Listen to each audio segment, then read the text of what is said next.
Hola a todos, mi nombre es Sandra Vázquez. Esperamos que este curso esté siendo de su agrado y que sus contenidos sean de utilidad. Hoy vamos a continuar hablando de la actuación del Estado, pero en esta ocasión nos enfocaremos en cómo obtienen recursos para llevar a cabo sus funciones y cómo estos recursos se distribuyen para garantizar el bienestar y desarrollo de la población, es decir, vamos a hablar del ingreso y del gasto público. Ingreso. ¿Se han preguntado alguna vez de dónde se obtiene la gran cantidad de recursos para que las instituciones de gobierno provean bienes, servicios y pongan en marcha políticas públicas? Probablemente se nos vendrá a la mente que el Estado se financia por medio de nuestros impuestos. Sin embargo, los ingresos públicos son mucho más que eso. ¿Sabías que el monto total de ingreso que se proyecta recaudar durante un ejercicio fiscal se ve reflejado en la Ley de Ingresos? Dicha ley es propuesta por el Poder Ejecutivo y discutida por el Poder Legislativo durante el segundo semestre del año anterior. Por ejemplo, la Ley de Ingresos de 2022 se propuso, discutió y aprobó en 2021.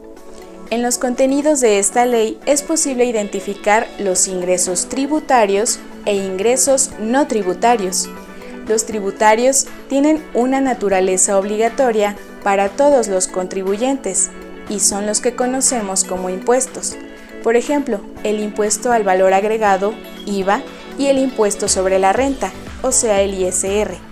Vale la pena mencionar que los impuestos también se dividen en aquellos que gravan el ingreso, como el mencionado ISR, que genera un impacto directo en lo que, por ejemplo, un trabajador recibe como parte de su salario, y los que gravan el consumo, como el IVA.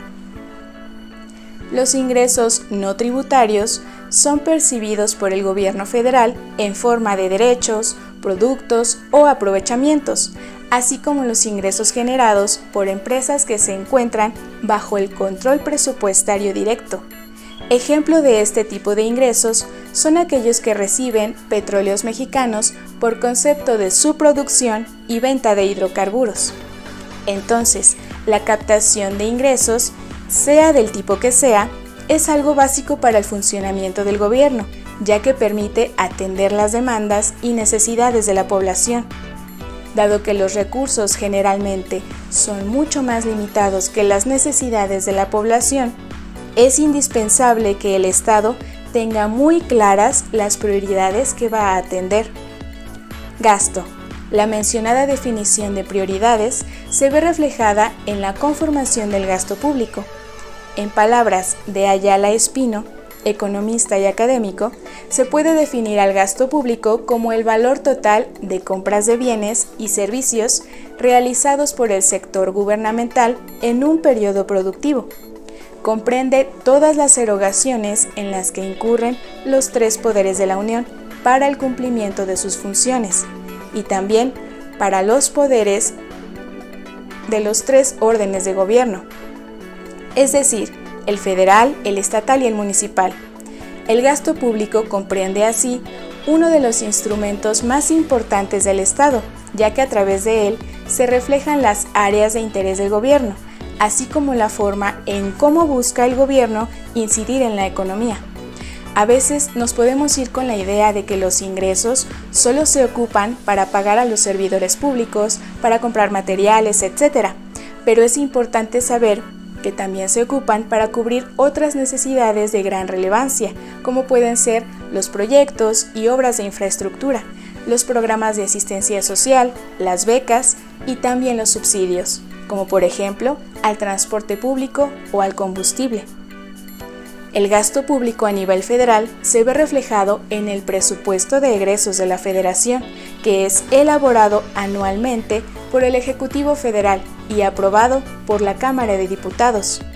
En él se describe la cantidad, la forma de distribución y el destino de los recursos públicos de los tres poderes, Ejecutivo, Legislativo y Judicial, de los organismos autónomos, así como las transferencias de recursos a otros gobiernos de las entidades federativas y municipios. El gasto público se divide en programable y no programable. El gasto programable es aquel destinado a cada una de las instituciones que conforman los poderes de la Unión, es decir, el Ejecutivo, el Legislativo y el Judicial. También incluye las aportaciones federales, es decir, aquellos recursos transferidos a las entidades federativas y municipios y a las alcaldías de la Ciudad de México. Por otra parte, el gasto no programable es el conjunto de recursos o pagos que no financian directamente la operación de las instituciones del gobierno federal. Este tipo de gasto incluye la deuda pública, los estímulos fiscales y adeudos de ejercicios fiscales anteriores, que también se conocen como ADEFAS. Asimismo, incluyen las participaciones, que son aquellos recursos que el gobierno federal remite a entidades federativas, municipios y las alcaldías de la Ciudad de México, para que ellos la ejerzan libremente de acuerdo a sus necesidades. Con esto concluimos el presente video, el cual espero les sea de utilidad. Hasta luego.